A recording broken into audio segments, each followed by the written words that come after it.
Welcome back. Welcome back to another episode of the Fifth Quarter Podcast. I'm your host, Marcus Jones, the Bluff City Cowboy, coming to you live from Memphis, Tennessee. And we are finishing our defensive side of the ball as we do our pre-training camp position breakdowns throughout the Dallas Cowboys roster. We're ending with the cornerback group, so should be a lot of interesting talk there. Got a lot of uncertainty from top to bottom in terms of injuries, experience, um, position flex, things of that nature. So, quick caveat before we get started: this is pre-training camp roster breakdown. So this is where we have them projected going into training camp, not going into the regular season. So you guys may see some things that look a little bit unusual. Just remember, this is going into training camp. Thank you guys for joining us tonight. Views are picking up pretty quickly. So thank you guys for that. Got a lot of people joining us from the Bluff City Cowboys YouTube page. Got a couple of them in the comments already. So shouts out Jack Meeker. Thank you for joining tonight. DJ Dog, appreciate you joining us as well. For those of you who are watching through Facebook, I see you guys are starting to join us right now. Make sure you guys go over to YouTube, hit that subscribe button. Bluff City Cowboys. Find me on YouTube, hit that subscribe button, hit that bell. For those of you watching on YouTube, if you get a chance, go over to Facebook, type in DC4L, join that DC4L Facebook group.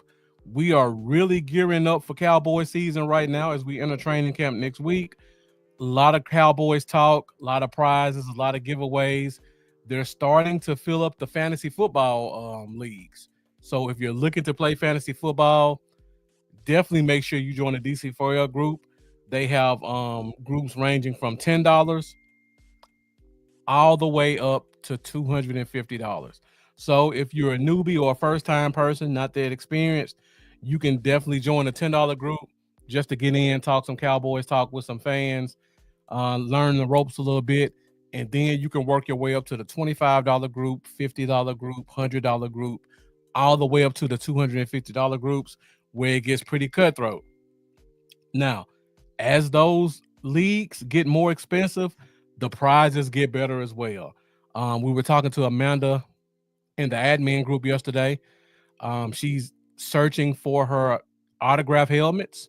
So there will be autograph helmets, autograph jerseys, autograph posters, as well as a cash prize. So if you think you're good at fantasy football and you want to test out your skills against other Cowboys fans, join that DC4L Facebook group, join one of those fantasy football leagues. If you're not into fantasy football, you can still join those Facebook groups because it's a safe space for Cowboys fans to talk and interact about all things Dallas Cowboys. So as I went through all that, I see the views are still going up. Jeff was on the screen for a minute. I think he's having internet problems. He may try to come back, but if not, the show will go on. Again, tonight's conversation is the cornerback room of the Dallas Cowboys. It's the last position group on the defense, and then we'll double up on the offensive side in the next couple of weeks. I see we also got Jeff Pop joining us over with DC4L Facebook group. Jeff Pop, thank you for joining us again tonight. We also got Herb Woods joining us tonight. Herb Woods, thank you for tuning in. Definitely appreciate your support. All right, I see we got Jeff back again. We'll see how long we can keep him for. So if you guys don't know, Jeff's one of my longtime close friends, diehard Cowboys fan. You see him in the comments all the time, and you see him on the screen sometimes as well. Jeff, thank you for joining tonight. I appreciate it, man. I was pleasure to join. I'm sorry I'm having a little difficulty. I'm tethering off my phone right now, so hopefully I get this internet problem rectified. All right, so we only got an hour show, so hopefully the internet will hold steady for 1 hour at least. Gotcha. All right, so I see those views are still cranking up. So for those of you joining us from YouTube and Facebook, be sure to get in the comments. Let us know who you are, where you're watching from. how long you've been a Cowboys fan, or if you have any questions about the topic of tonight, which is the cornerback group. And those of you joining us from X, we're still waiting for you guys to join us on Facebook and YouTube so we can hear you guys' thoughts on these comments and topics. All right, Jeff, let's go ahead and jump right into it. Let's get to it. For those of you who are joining us for the first time, when we do our position breakdown, we basically go from top to bottom. So we talk about the starters, backups, and then we talk about guys who are at the bottom of the roster who don't get any recognition and kind of let you guys know where we think they stand. So let's go ahead, hop right into it. Start at the top of the list. Again, remember, this is going into training camp, not the regular season. And the names you see here, I'm sure it's going to be a head scratcher for a lot of you, but we'll talk about that in a few minutes. Jeff Pop, Temple, Texas fan, since I opened my eyes. Diehard fan, thank you for joining us tonight. Yep, Jack. Almost single digits to camp. I think camp opens next Friday, if I'm not mistaken. All right, Jeff. So again, we got a lot of guys out. I think this is gonna be who we enter camp with as the starters. So first of all, you got Kyer Elam, traded for him in the offseason, former first-round pick from Buffalo. We got Kalen Carson, fifth-round pick last year, second-year player. And then we got Deron Bland, all-pro, defensive player of the year candidate. So before we get started, Jeff, first question. Where do you think Bland starts off at? You think he starts out on the outside or the inside? I think they're going to start him out on the outside. Okay. My dream position for him is to be inside slot. I think that once Carson proves that he's healthy or can handle it, they'll slowly slide Bland in the inside. But the thing about it is, I'm kind of worried because I don't think Carson can play slot. Elam definitely can't play slot. Yeah, he definitely can't play slot. Yeah. So I think they may be forced to put Bland inside. I think they're going to be forced to do that. That's a good point. Jack Meeker asked the question, Diggs was shooting hoops. Does that mean anything? I hate to bust everybody's bubble. I wouldn't. You gonna do it early, huh? Yeah, I might as well go and do it early. Jack, I pray that means something. But the simple fact that we've been entertaining all these corners, Stephon Gilmore been playing around the facility. His name has been thrown out there. That lets me know that A, Diggs is not ready, or B, they're not going to rush him back. One of the two. I would love for the starting lineup to be Elam, Diggs, and Bland. I hope to see that later on in the season. I just don't think Diggs will be ready. He had some pretty nasty knee injuries, and that's not going to be that easy to come back from. But playing basketball is a good thing. I just still don't think he's going to be football game ready. Yeah, I agree. 100%. We'll talk about that more in a minute once we talk about all the injured guys. But going back to the starters, I agree with you, Jeff.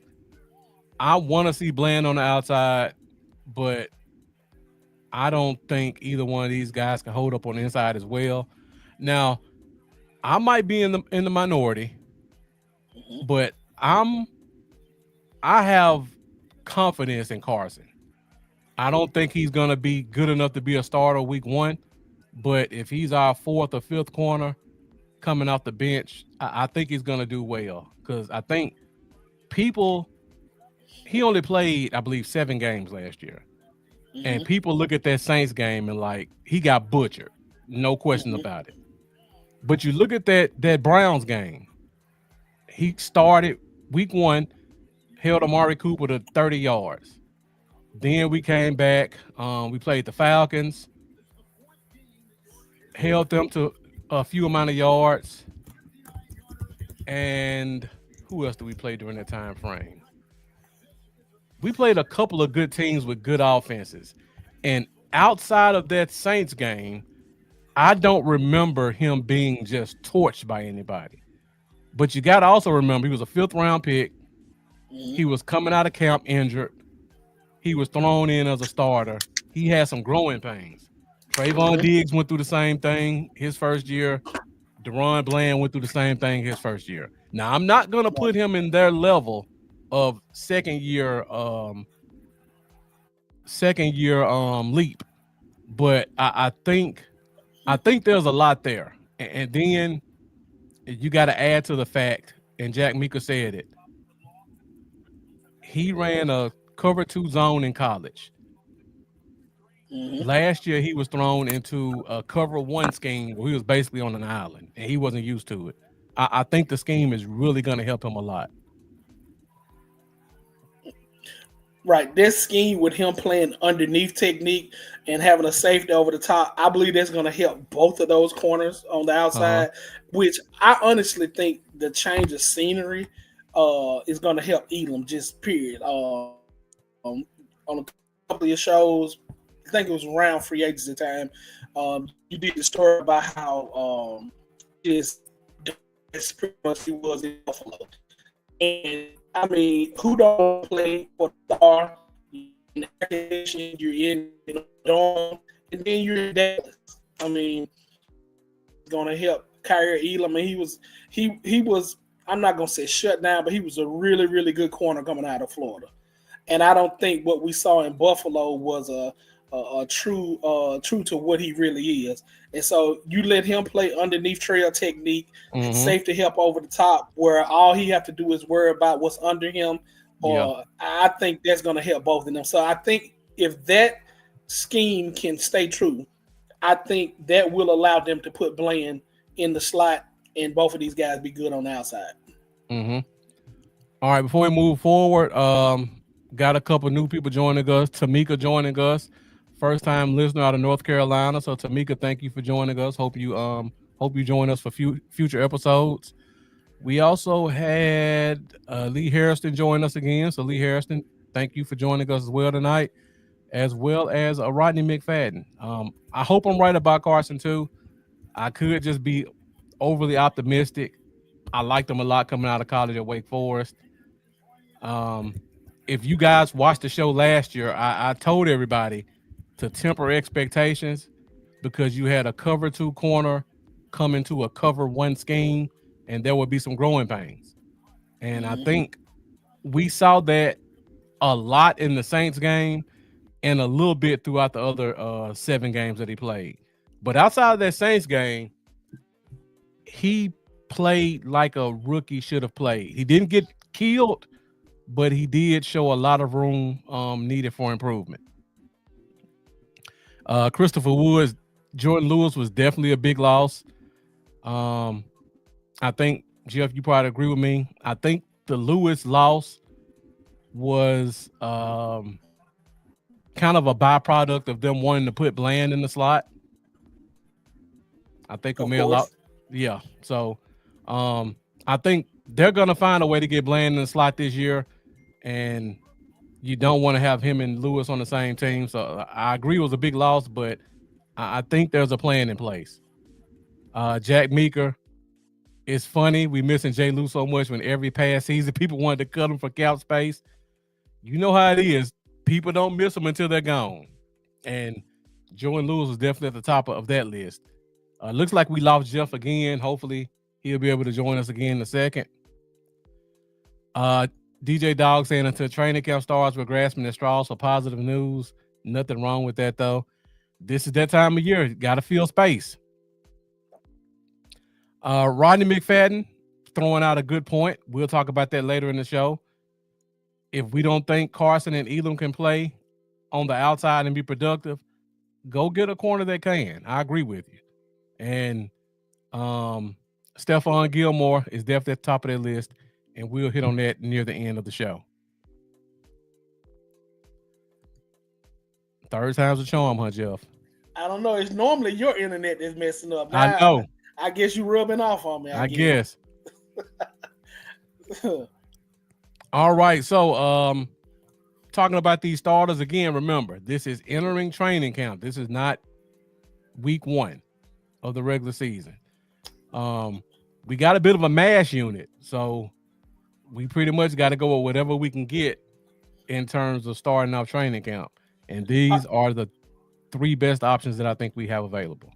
All right, so I'm gonna throw a Rich in the game right there, Mark. Okay. Let me ask you a question. Yeah. Elam, I think he's pretty much a starter. Bland's a starter. If Mhm. anybody could step up and start week 1, and I know we hadn't got to the other corners yet, Okay. who do you think would be that guy that could start outside week 1 if it's not Carson? That's a good question. I have my answer, but I want to hear your opinion. I gotta see Revel touch the field. Mhm. If Revel touches the field, I think it's definitely him. Mhm. Let me hold off on that until we get to the injured players, because I do want to Okay. touch on it, because that changes my answer.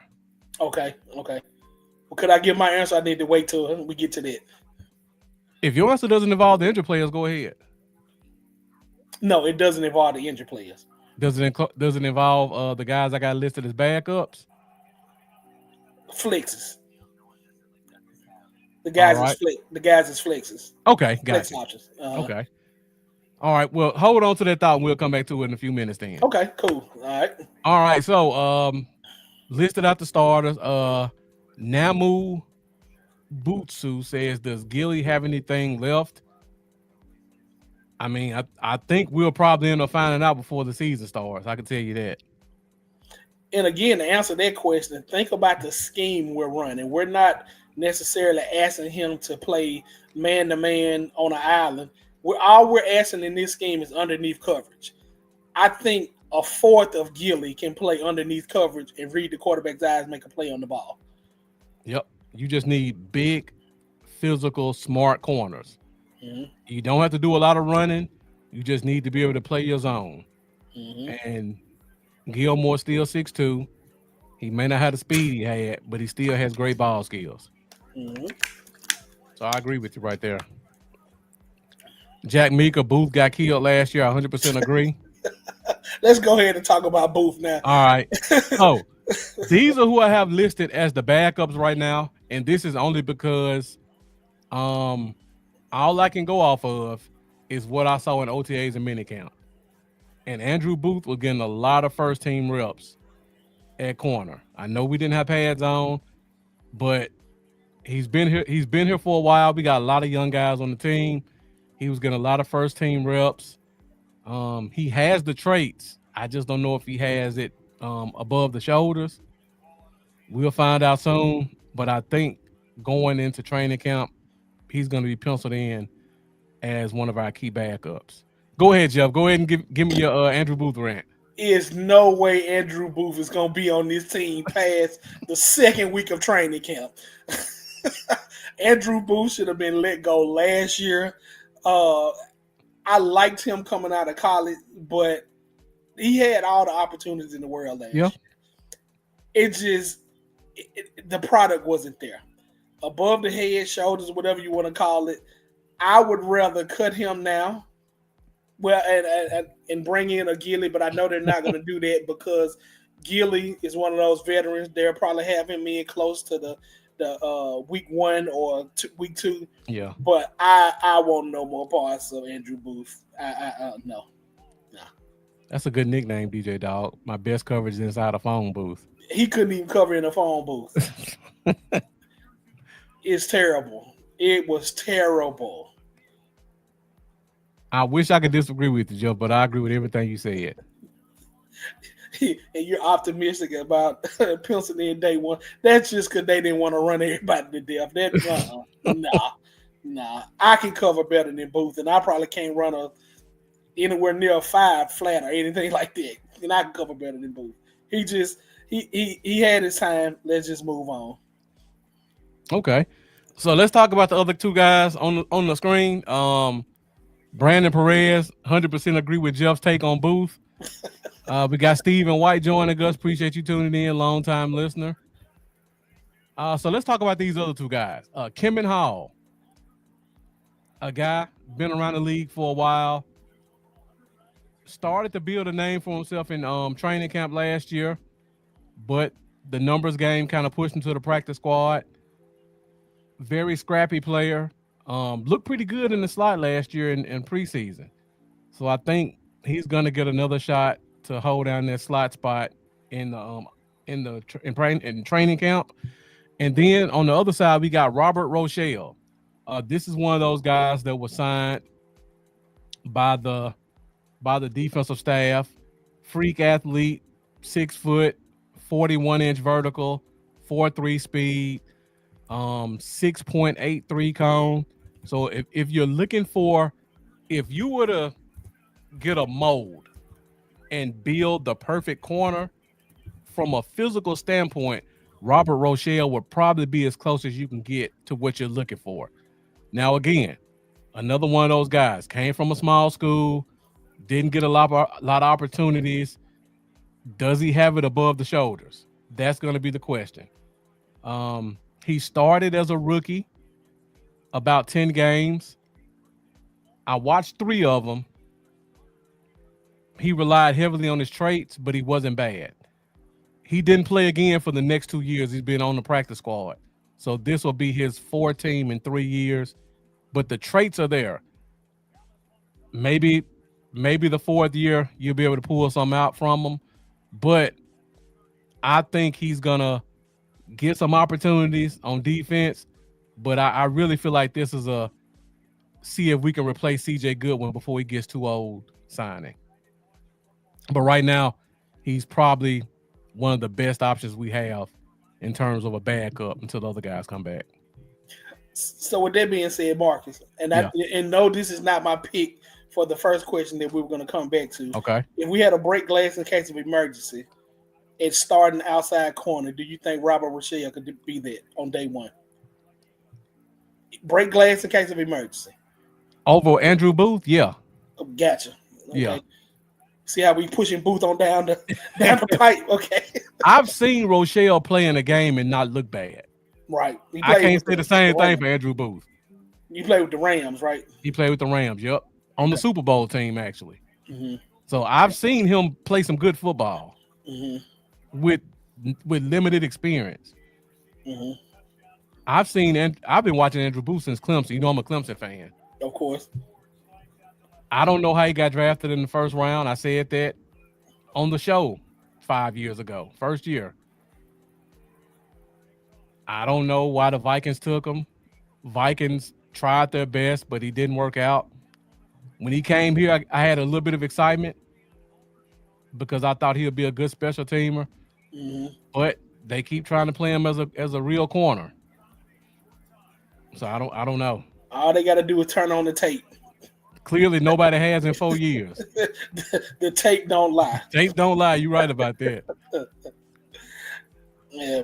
And I want to throw a couple of points out here about Kevin Hall. Guys, we lost Jay Lou. And Jay Lou, arguably in the last 2 years, maybe 2.5 years, was probably our best corner. Very scrappy. He was one of those guys that set the tone for the defense.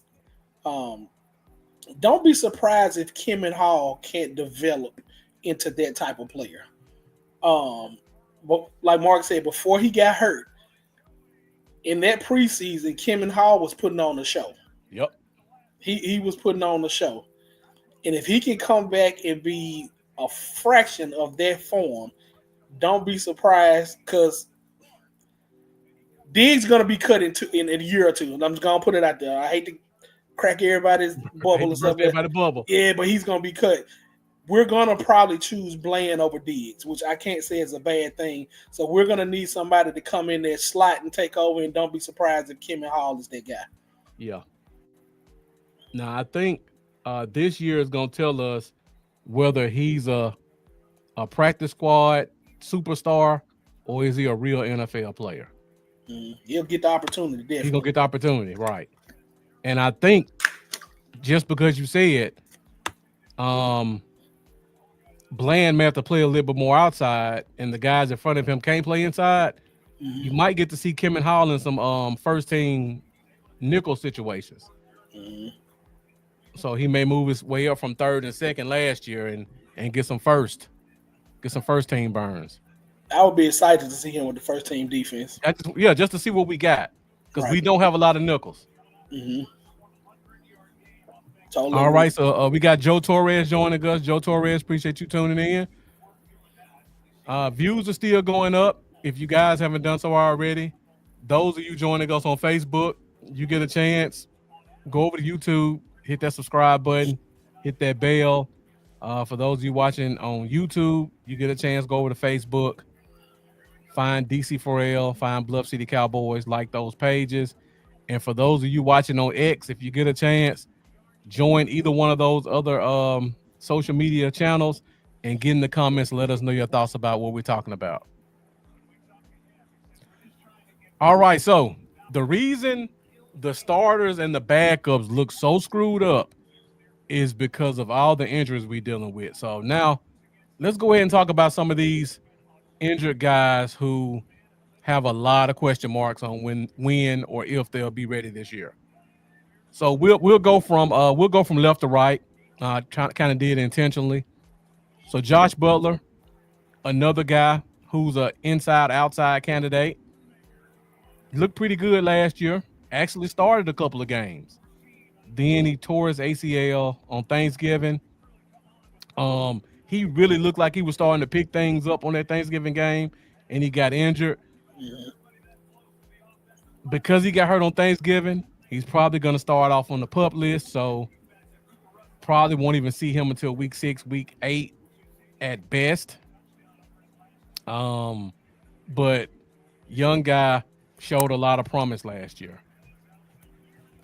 Next up, our third round pick, Shavon Revel Jr., another guy. We talked about Robert Rochelle. If you were to build a mold of the perfect corner, Robert Rochelle would give you 90% of that. Revel probably gives you 100%. 6'2", 4.4 speed, extremely physically gifted, strong, but he's coming off of a major injury. And there was talk that there was some relapse during training camp. We don't know if that's true or not, but he got hurt beginning of the year. Technically, he should be ready for training camp, but we just got to hold our breath and see. And then last but not least, got Trayvon Diggs. Tore his ACL 2 years ago. There was talks that he wasn't taking his rehab serious. Came back last year, tore it again. I believe it was November as well. Am I right on that, Jeff? Was it October, Yeah, November? it was around that time. Yeah. Around that time. So yeah. So I know people are excited about Trayvon Diggs.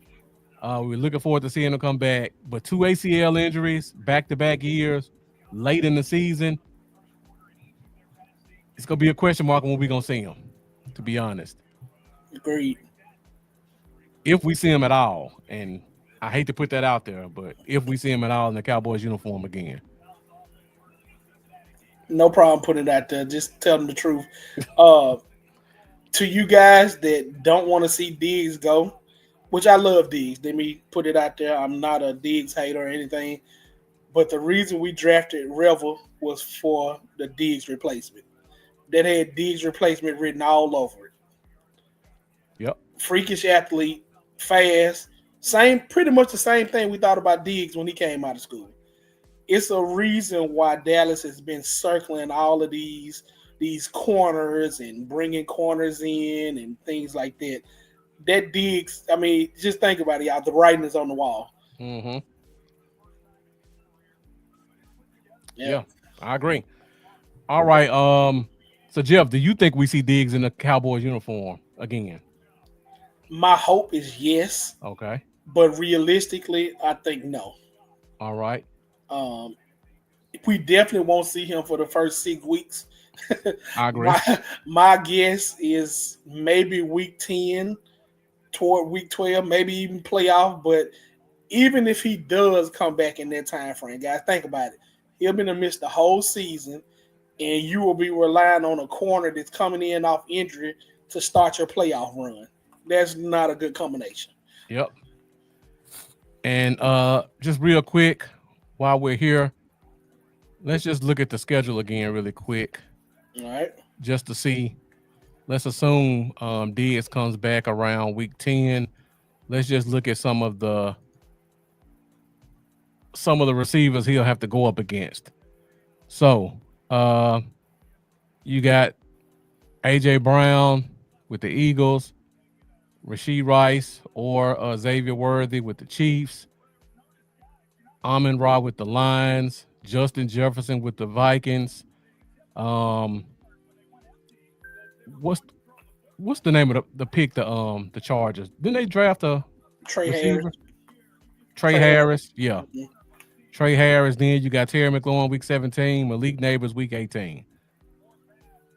So if he comes back, let's assume he comes back week 11. Okay, the Raiders may be a easy transition game, get your feet back wet, but after that, you're playing all pro level receivers every week, except for the Chargers. And these are all must win. These are all playoff teams, and basically must win games.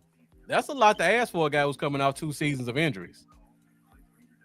Yeah, I don't want to see Diggs personally against Devontae Smith on a double move, Justin Jefferson on a double move, Malik. Yeah, that's gonna get ugly real quick. Yep, real quick. Yeah, Jack Meeker keeps saying in the comments, Halloween. That's kind of where I'm at too.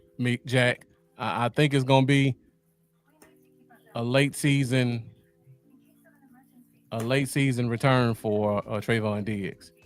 And the thing about it is, we're paying Diggs so much money.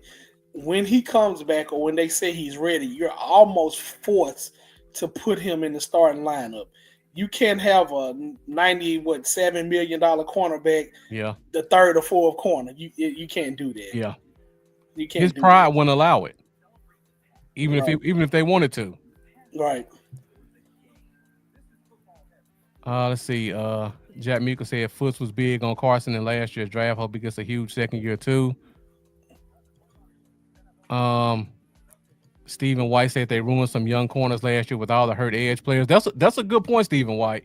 Yeah. We did have a lot of injuries at the edge. Nobody could really generate a pass rush, and those corners were left on the island a little bit longer than they should have been. Good point too, DJ Dog. I see Rodney McFadden's comment. Yeah. Rodney, I got a question. Just asking. What team do you think would trade for a hurt corner coming off 2 knee injuries? I mean, I hope you're right. And I would jump on that. But I don't see too many teams trading for a corner off 2 knee injuries with that salary as well. Yeah. I don't see that happening.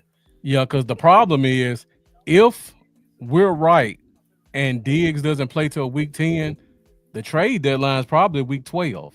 Mm-hmm.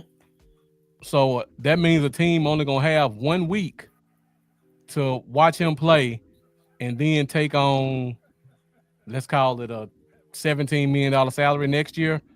Mm-hmm. And damn, hope he can stay healthy the rest of this year. Mm-hmm. That's going to be a tall task. But Rodney, I think we're all in agreement. He won't be here after this year. If you know the team, please, we can send Jerry an email, tell him to call him up. We can trade him now. At this point, I'll take a 4th. At this point, probably won't be able to get a 4th for him. Nah, that was not with that thinking. Money. That was wishful thinking. Hope you can pull off a Dolphins trade and pick up a decent safety or something like that. Yeah.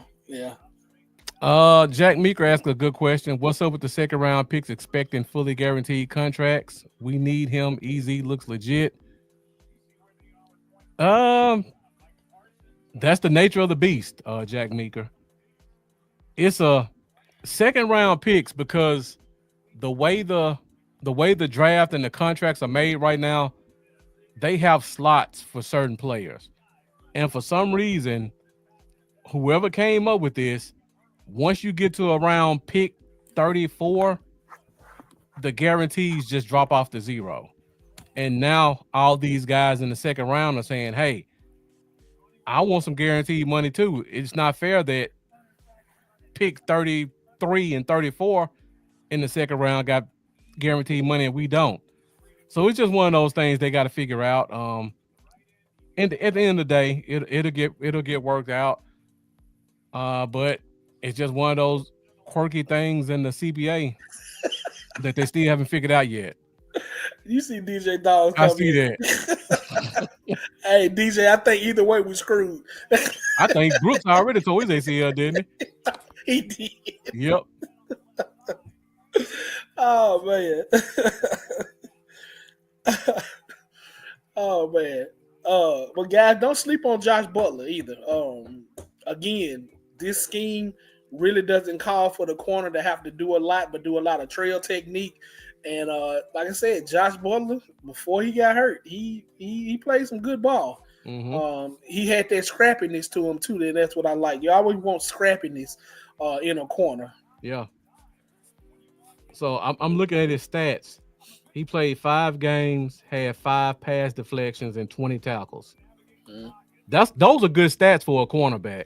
20 tackles, that's 4 tackles a game, and 1 pass deflection per game.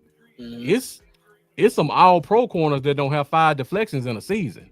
Right. I mean, he got a nose for the ball. Right. And he wasn't shying away from contact. Exactly. And that's exactly the type of corners you need when you go into a cover 2 zone scheme. You need guys who can tackle, and you need guys who can get their hands on the ball. Mm-hmm. The fact that he got 5 deflections in a man scheme where you can't see the ball coming, that says a lot about his ball skills. Because normally, man corners don't normally get to touch the ball a lot. It's really just playing off reaction and trying to make a play. Yeah, reading the receiver's eyes and his body motions and stuff like that. Mm-hmm. Yeah, when you playing a man, you're really playing the receiver more than the ball. So the fact that he got 5 deflections really says a lot about his ability to track the ball and get deflections. But again, we probably won't see him till week 8, week 10. So hopefully he'll pay dividends after the bye week. Mm-hmm. Jack Meeker says a lot of in the know people keep sliding to Diggs not being here next season makes me sick. Sorry, Jack. The writing's on the wall. I can't overstate it enough. When we drafted Revel, that told me everything. I think me and Marcus was either texting, maybe on the phone or something like that. Yeah. When that draft pick came through, first of all, Marcus jumped for joy. He was like, how in the world did we get him when we got him? And he immediately said Diggs replacement. Yep. Immediately. So I'm looking at the contracts right now. Diggs contract, his base salary is $14 million, $14.5 million next year. His cap hit is $18 million. And if they cut him or trade him, they'll save almost $6 million. Yeah, he gone. No, I take that back. It's $12 million. They'll save 12. 18, 2, 4, 5, 6, 7. Yeah. It'll be about $11 million they'll save. Y'all still like Diggs? I'm just playing, Jack. I love him too, but yeah. That's cut or trade. 11 million, and you're about to pay Micah, and then you got Tyler Smith coming up. Yeah, he's gone. Yeah. All right. Sorry, Jack. Bursting his bubble. I know. All right, let's keep the show moving on. So we got a couple of other corners. We talked about the stars. We talked about the backups. We got a couple of on the bubble guys. So we had to put Booth in here twice. Because, again, I think they just giving him a shot. Don't know if he's going to be here for long. Troy Pride Jr., Notre Dame.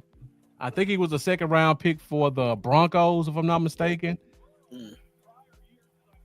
I don't even think we've heard his name so far this offseason. Yeah, I don't even know who he is. I was like, where did you get him from? Yeah, probably just a guy with a he probably has a tie to one of our defensive coaches, and they just called in a favor because we got 90 roster spots and a bunch of injuries. Hey, let's give this dude a couple of paychecks for a couple of weeks. That happens quite a bit in NFL. CJ Goodwin, you guys know the name, Mr. 1 year contract. I think this is his 7th straight year, 1 year contract.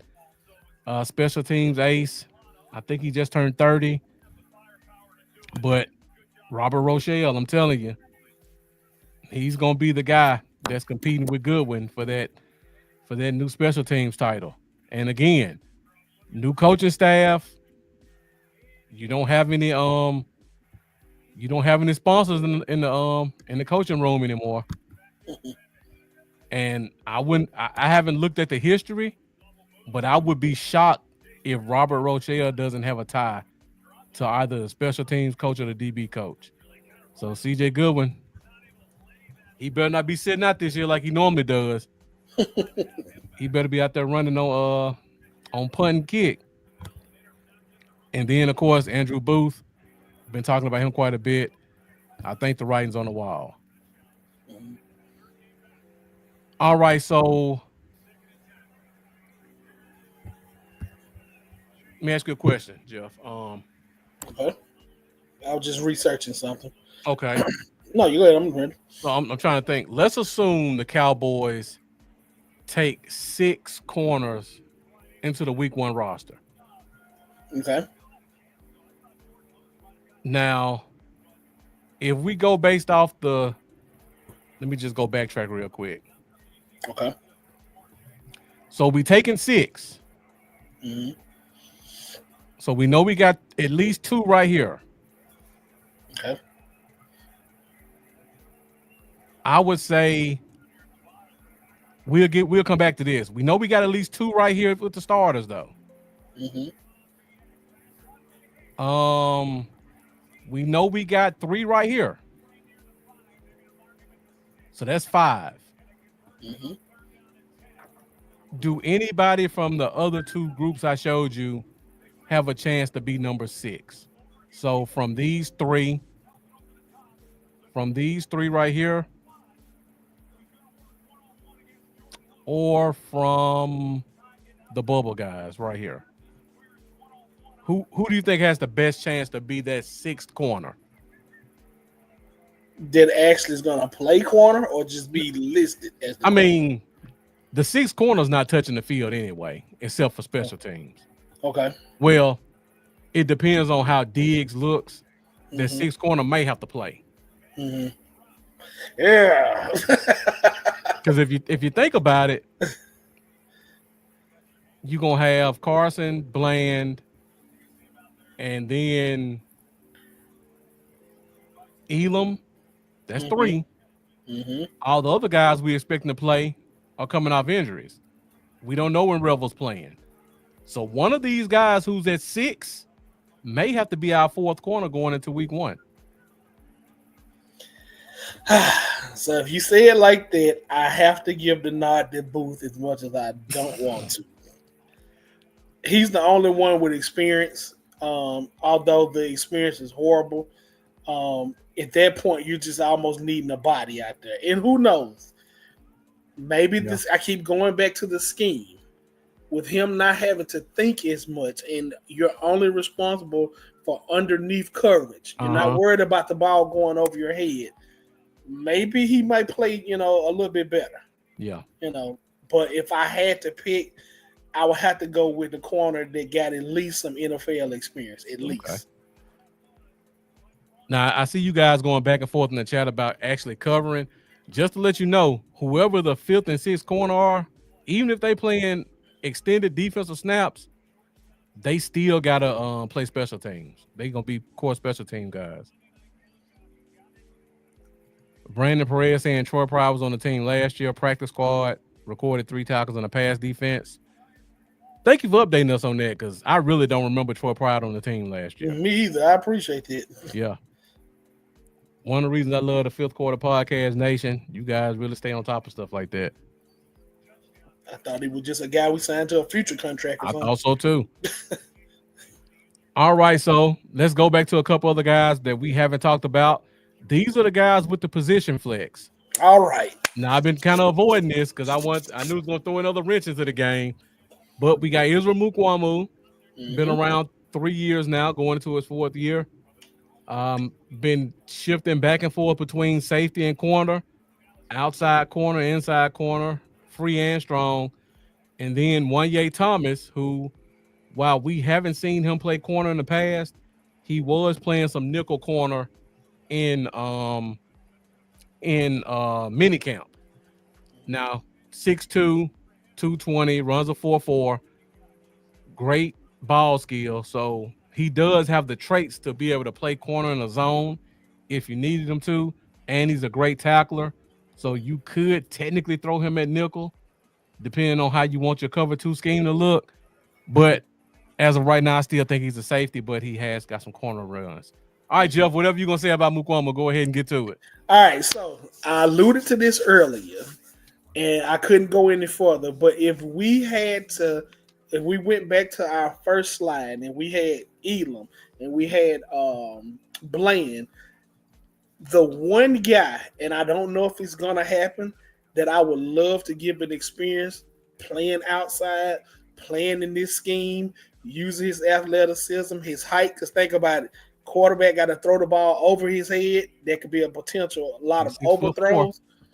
I would love to see Izzy get a shot at outside corner. I would love it. And I think he would excel. And the problem would be if he excels, then that really gives us a good problem. Yeah. Really gives a good problem.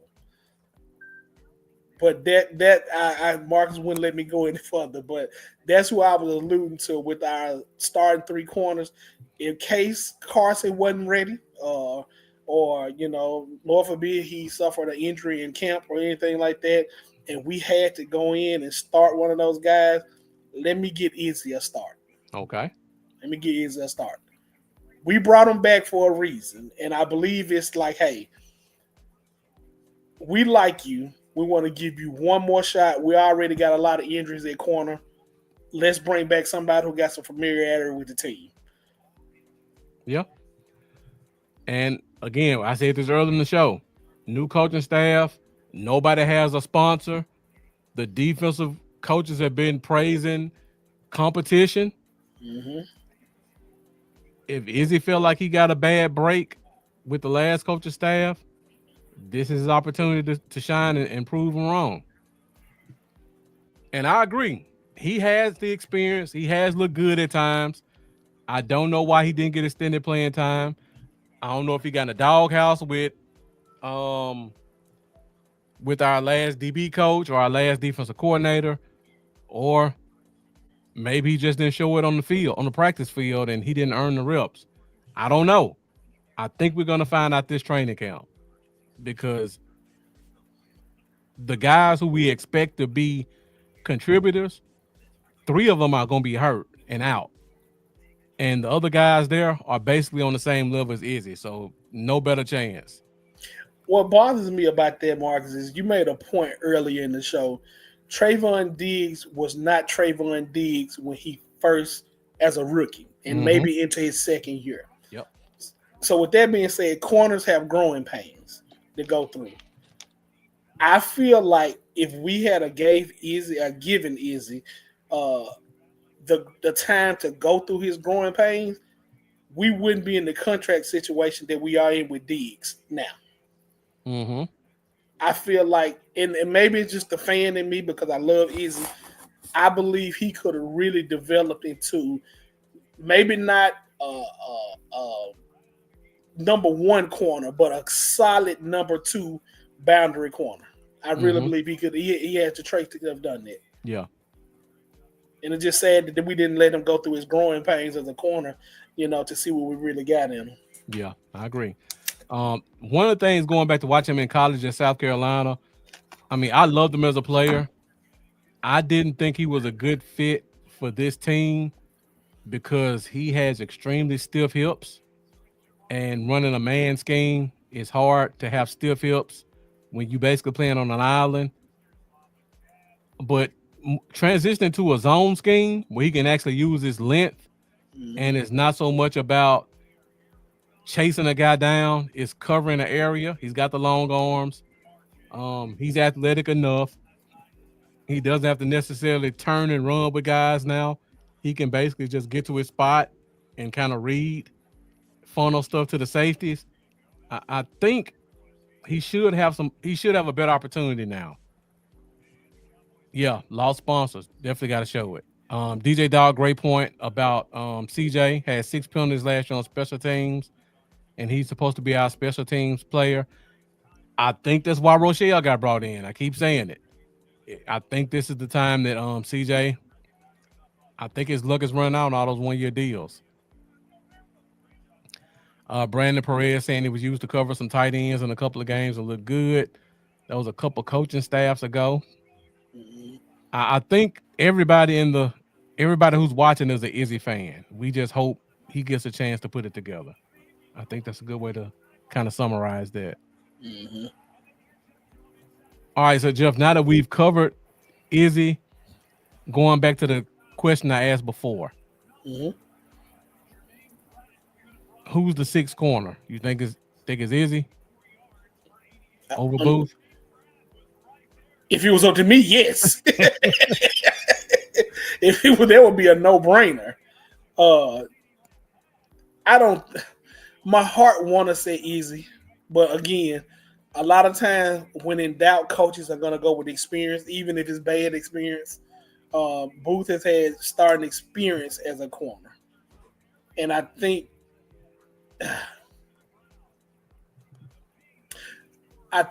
they would go with their starting experience over hoping that Izzy get it together. Now, I don't like that. I don't like that at all. But that's kind of how I feel about it. And Izzy has, well, are we factoring special teams into this inning? I think you have to. I don't think Booth can play special teams. That's a good point. I don't think he played special teams much last year. Let's just say I wouldn't want Booth out there as my gunner or special teams ace. Because Izzy did play gunner last year. He did. So that kind of gives Izzy the nod. Let me just look real quick. Check snap counts. Okay. Let me see. CJ Booth played 10% of the special team snaps, and Izzy played 71% of the special team snaps. Yeah, there you go. So there you go, right there. There you go. That's no contest unless Booth just completely ball out and turn into a great boundary corner. Yeah. Booth probably hadn't balled out since high school. Let's be real. Yeah, I'm looking at this chart right now. Izzy played the 2nd most special team snaps behind CJ Goodwin last year. Okay. Let's throw a wrench in the game. Okay. Could Izzy be if Goodwin struggles, mm-hmm. could Izzy be the new special teams ace? So when I look at a team, you need 6 special teams aces actually. Okay. I think Izzy's already one of them. Okay. So when I look, let me backtrack a little bit. When you look at special teams, you gotta have 6 to 7 guys that play all 4 special teams. Mm-hmm. And 9 times out of 10, those are usually composed of 2 corners, 1 safety, that's 3, 1 linebacker, that's 4, 1 defensive end, that's 5, 1 tight end, that's 6. And then if you got a guy that's really good, you can either have a second linebacker, defensive end, or safety. So it's usually, but you almost got to have 2 corners that are special teams aces, just because you need those guys with that speed and tackling ability. Now, if you got a freak athlete at safety, you can substitute him in. if you got a freak athlete at linebacker, if you got a wide receiver with some grit, you could substitute them in. But for 9 times out of 10, any good special teams needs 2 cornerbacks who are active in that role. So I think Izzy's one of them. So even if Izzy's the number 1 special teams corner, you still need a second one. And that's kind of why I think Rochelle has to kind of put Goodwin on the back burner. Or Sam Williams. But I think he's gonna be gone before the training camp's over. Didn't Kim and Hall play some special teams? Kim and Hall was on the practice squad most of the year. But I want to say he plays a special team in training camp. I'm looking right now. Preseason. He played 25% of all the special team snaps last year. So after Butler got hurt, Kim and Hall was brought up from the practice squad, and he played at least 60% of the special team snaps the last 6 games of the season. Okay. So he was one of those guys when Josh Butler went out. And let me check, see with CJ Goodwin to be sure. See if his snaps went down as the year progressed. And while you okay. I was gonna say, while you looking it up, guys, remember when it come down, remember Marcus' philosophy when it come down to roster building. Yep. You know, you got your starters, you got your guys at the top that you're gonna pencil in, but when it come down to those last few positions, special teams is gonna play a big part in determining who those guys are gonna be. Yep, and it's always 5th linebacker, 5th safety, 6th corner, 6 defensive end. Because I just went through the list. You're going to have 2 corners, 1 safety, 1 linebacker, 1 defensive end. That's 5. When you get to that 6th guy, it's going to be, am I keeping that 6th linebacker to be my special teams guy? Am I keeping a 6th safety? Am I keeping a 7th corner? Am I keeping a 7th wide receiver? If I got a wide receiver like a Noah Brown who can do it all. So one of those things you got to look at. Special teams are important. Yeah. So DJ Dog has a different philosophy. Special team specialist, the only deep snapper, punter, and kicker. Every other good special teams player needs to be a true backup position. I mean, I would agree to disagree on that because the gunner and the jammer are just as important because they make most of your special teams tackle on punt and punt return. And then your personal protector on punt team, that's the guy who calls the protections out. And then you got to have a guy on the inside on kickoff who can either make that tackle on the inside or funnel the returner to the outside where the help is. So those are usually my 7 special team spots: gunner, jammer, personal protector, and the position on kickoff is actually L3 or R3. So I feel like you got to have those 4, and they're very important to me.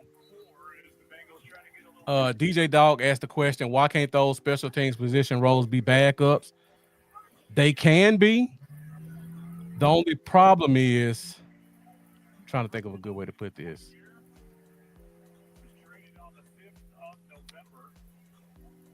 Usually guys who are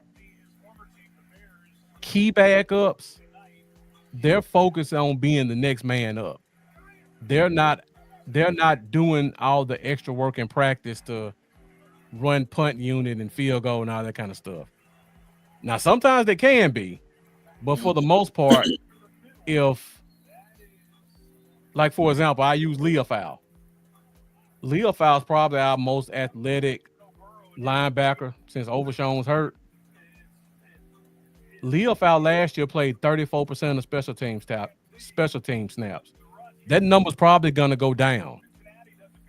And to me, he's probably our number 3 linebacker. It just ain't, you just can't get them out there. They got too much on their plate trying to learn the defense. Yeah. Now, if it's a rookie like Siobhan Revel, if Diggs was healthy, and you got Diggs and Bland and Elam, and Revel's your fourth corner, and corners normally play 80% of the snaps, Revel could be a special teams guy. He could possibly, but more than likely he won't be because they're gonna have to call on him at some point. Well, Mukwamu, you said CJ wasn't considered a backup. Mukwamu's not a backup. I'm just looking at the guys who played the most special team snaps last year. Damone Clark played 60% of the snaps. He's not considered a backup. Wanye Thomas played 60% of the snaps. He's not considered a backup. Let's see. Those are probably your most special team snaps on the team. Let me check offense. Yep. Yeah, so the top 6 special team snaps last year were Nick Vigil, which I don't even know who the hell that is.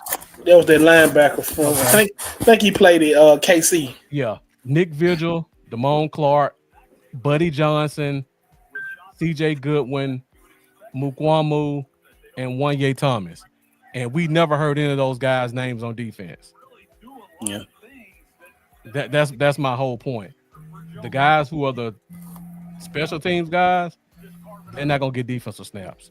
And it could be a chicken or the egg thing. You're right about that, but that's just how it goes. All the guys I just named, none of them played more than 15% of the defensive snaps. Not a single one of them. So that's just how it works out. You play a lot of special teams. Normally, you're not getting in on defense. I hate to go on the special teams tangent, but once you bring it up, you know it's coming. It's coming. He might do a show just strictly dedicated to special teams. I usually do one every year. I didn't do it this year. Yeah, I said it may be coming now that these comments coming in. No, I got we in training camp now. We got plenty of content coming up once training camp starts. Right. If I would have done that, that would have been something I did in March. Yeah. CJ Goodwin played 0.36% of the defensive snaps. He played 4 defensive snaps the entire season. And he played 400. He played 4 defensive snaps, and he played 400 special team snaps. DJ Dawg, let's just say it like this. If CJ Goodwin had to come in as a corner, we in bad shape. We in bad shape. We in bad shape. Yeah, he played the few. Well, Kim and Howell didn't play in the defensive snaps, but CJ Goodwin was the only one that played the whole year that played under 50 snaps on defense. All right, we're at an hour, 3 minutes. We got one more slide to go through. So we've been talking about the guys who are currently on the roster. Let's talk about a couple of guys who are potential free agents who could join this team. Now, everybody's been kind of alluding to this one all show. Stephon Gilmore came to the Star before the draft. They tried to sweep it under the rug like it's not a big deal. But how many times does a veteran free agent, just randomly show up at a team's facility? Mm-hmm. Doesn't happen a lot unless you were trying to make some deals. Mm-hmm. I still say they brought him in just to give him that one last physical. They told him to sit at home. If we need you, we'll give you a call, and we got a contract waiting for you. I still think that's the case. Mm-hmm. Definitely. So, former defensive player of the year, played for the Colts. I believe he may have been there when Eberflus was there. So he has some familiarity with the scheme, but 33 years old, super smart. Even if he doesn't, he can pick up the scheme. He can pick up any scheme. Jeff alluded to it earlier. He may not have the athleticism he had before, but when you're running a zone scheme and you're smart and you can tackle well, you can pretty much survive in any scheme. Now, and let's not forget that Philly game. Just to show you what Gilmore still has in the tank when he wants to have it, look at what he did to A.J. Brown in that Philly game. Mm-hmm. I'm talking about if a shutdown performance, if it was a definition, that was a shutdown performance. He shut him down, and he was inside his head, and that's showing you what he still can do. Now, is Yeah. he gonna do that 16 games? No, not at all. Not at all. But he did that in a cover one type scheme. Mm-hmm. Imagine what he can do, because again, he's playing a zone. He's assigned to an area. You don't necessarily have to have that much athleticism to cover that area, and he's smart. He know routes. He know concepts. So he would use all of that to his advantage. And again, he's not worried about the ball going over his head. The safety has that. He's playing underneath. So he could definitely do that. No Yep. problem at all. He's gonna press, release, and get to his zone. Mm-hmm. He ain't got to chase the guy across the field on a drag route, which would kill him. If you got a shifty guy on him, he ain't got to worry about getting juked at the line of scrimmage. His job is to play his zone, and if their receiver steps in his zone, make a play on the ball. Exactly. The other guy on the screen right now, Caleb Farley. I'm sure a lot of you guys who are draft heads remember this name. He was in the same draft as Micah Parsons. For a lot of you guys who follow other podcasters, there was a huge debate on whether or not Farley should have been drafted over Micah that year. So, yeah, Caleb Farley dealt with a lot of injury concerns. He finally had a healthy season last year. Yeah. He played the last 9 games for the Titans, not the Titans, the Panthers. So he finished the season healthy for the first time. He came into the offseason healthy. He's 25 years old, former first-round pick, 6'2", 197, all the athletic traits you will want in a corner, and he's available as a free agent. So, based off of what we've seen this offseason, they enjoy reclamation projects with former first-round picks. I think he would check all the boxes if he's healthy as a guy they may want to consider bringing in. Jeff, what are your thoughts on that? Well, honestly, I didn't even know Caleb Farley still was in the league until you told me. But it would follow the offseason storylines that we've had, which is signing first-round picks, former first-round picks, and hoping that, again, just like with Elam, hoping that change of scenery, that change of wearing that star on their head will spark something in what they saw to make them a first round draft pick. Yeah, I wouldn't be mad if you're looking at it. If I had to pick between him and Gilly, of course I would want Gilly. But if you're comparing, he is the younger corner, so that wouldn't be bad either. But yeah, I wouldn't be upset with it. yeah. I definitely think another corner is going to be brought in. Who that is, we just don't know. So if it's Farley, I wouldn't be mad. If it's Gilly, I definitely wouldn't be mad either. Yeah. Now, DJ Dog, you bring up a great point. I know you watch a lot of Cowboys podcasts, and some of your favorite podcasters, I won't say the names because I don't want to be petty, but a lot of them were saying that if not for the injury concerns coming out of college, Farley should have been the number 1 corner taken. I know you watch a lot of them, so some big names were saying Farley should have been the guy over Horn and Surtain and Micah Parsons. But if you followed my show, you guys remember I was on the Micah Parsons train from day one. But yeah, former first round pick, young, athletic, and somebody just brought it up. Christopher Lester. We don't need these guys to be our cornerback of the future. We just need them to hold up for 2 to 8 weeks until Diggs or Revel is ready.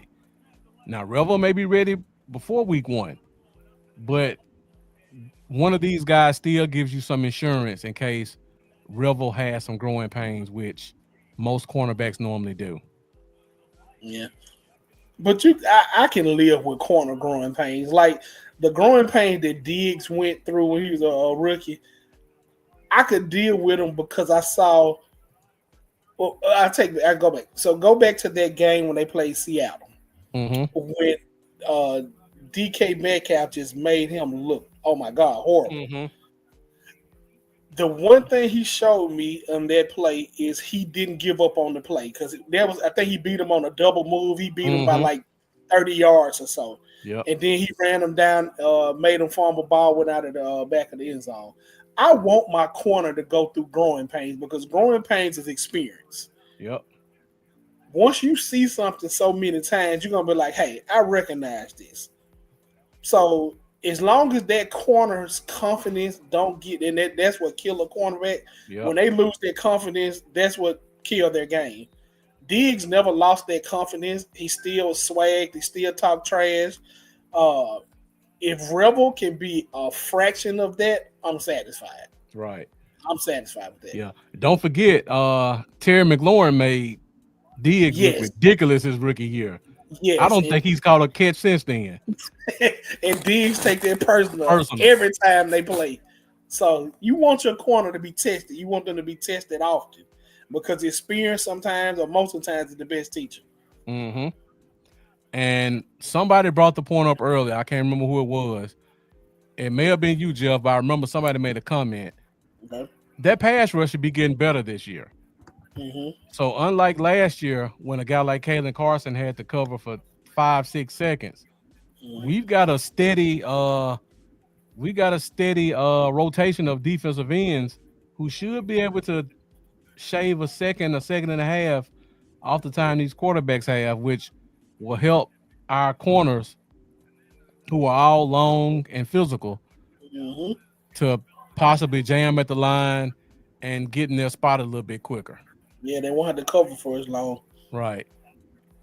Because I don't think people understand how hard it is to play in a cover one scheme where basically you got to cover the whole field and not let anybody get behind you. That's a tough task.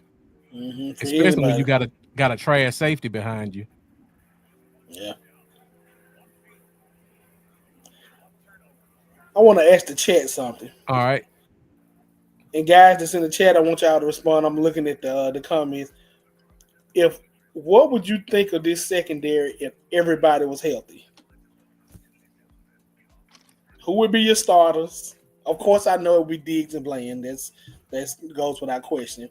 But if everybody was healthy, clean slate going into training camp week 1, I'll make it easier. Who would be your top 4 corners if everybody was healthy?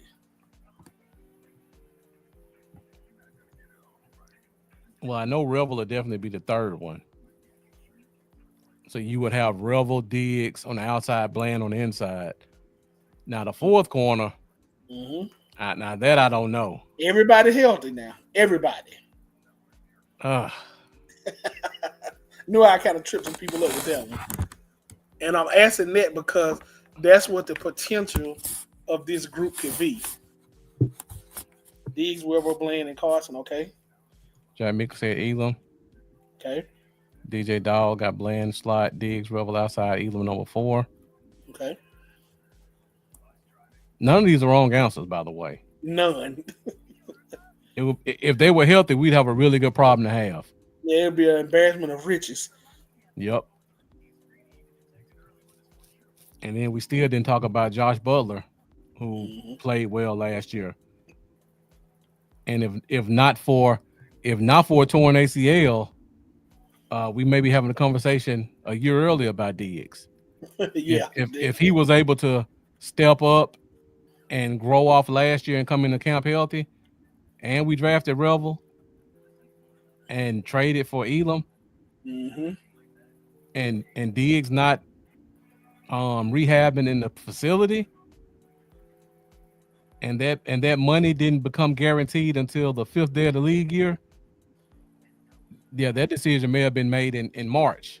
Yeah. If Butler was healthy. Yeah, Brandon Perez says best in the league if they're all healthy. Said Bland, Diggs, Revel, Elam, Carson. I agree with you, Brandon, 100%. Well, y'all down on Carson, ain't you? No, it's Or for me personally, it's not being down on Carson, but Carson, if you compare Carson to Diggs, everybody healthy. Carson to Diggs, Diggs better. Mm-hmm. Carson to Bland, Bland better. Yeah. What we think Revel would be compared to Carson, Oh, it ain't would no be better. question. Ain't no question. Now, him versus Elam, that's a toss up.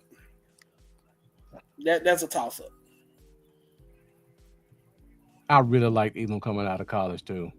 I'm still convinced he was just one of those guys who went to Buffalo and didn't like to play in the cold. And I think we're gonna see a different player this year. I keep saying that, and I think it's gonna come to fruition. I can see that. Jack So, Meeker saying corners get hammies too much. We need 6 good ones anyway. That's a good point. mhm. Yeah, okay.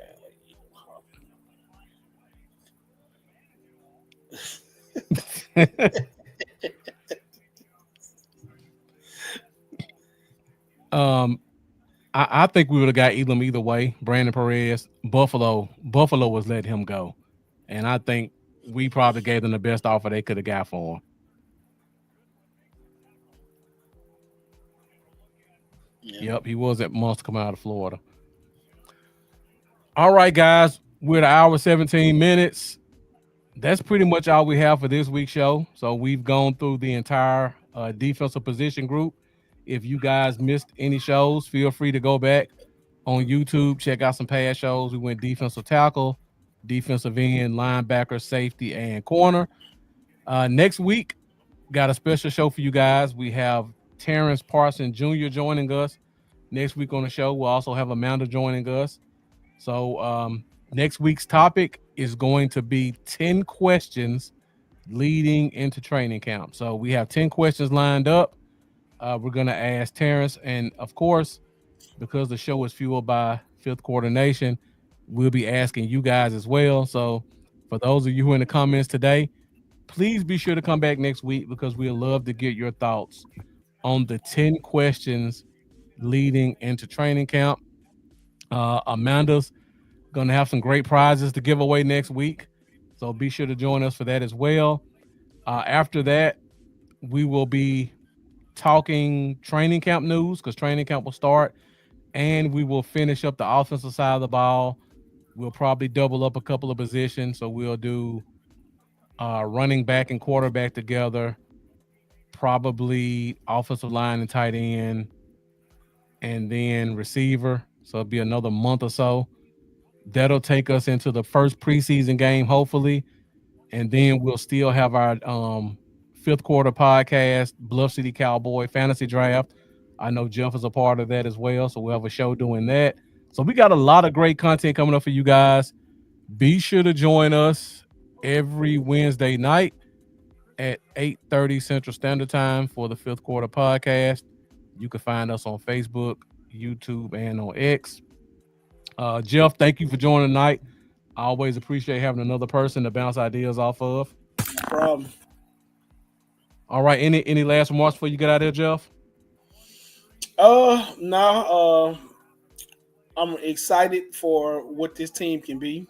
I think we're going to win a lot more. I know I'm probably kind of getting into next week, but I think we're going to win or be a lot better than what people are getting us credit for.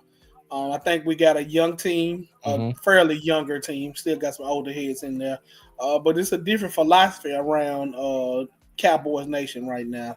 Yeah. I like the vibe. I like the energy. I just hope that it continues into the regular season, hopefully a playoff berth. I'm hoping for at least, of course, we always want Super Bowl, but I'm hoping for at least an NFC championship trip.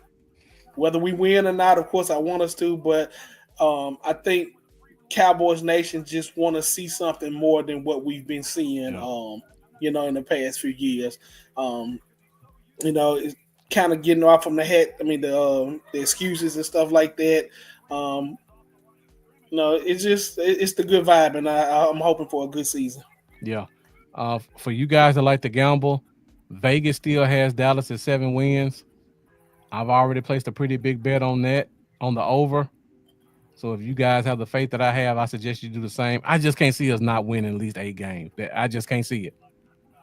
I'm seeing 10 to 12 personally, Right. but I think the way Vegas has it right now is free money.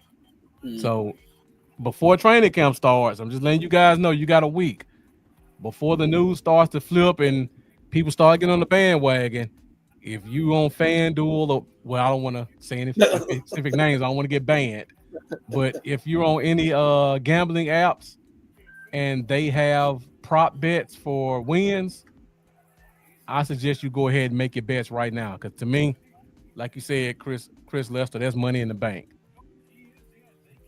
All right, so thank you guys for joining us tonight. Appreciate you tuning in. Hope to see you guys join us next week when we have Terrence Parsons Jr. Talking about his brother Micah, talking about Cowboys news, and going through 10 questions entering training camp. Hopefully by that point, Micah will have his contract signed, and we'll have a lot more positive and interesting stuff to talk about. But until then, we'll see you guys next week. And as always, let's go Cowboys. Thank you guys for watching. see you guys.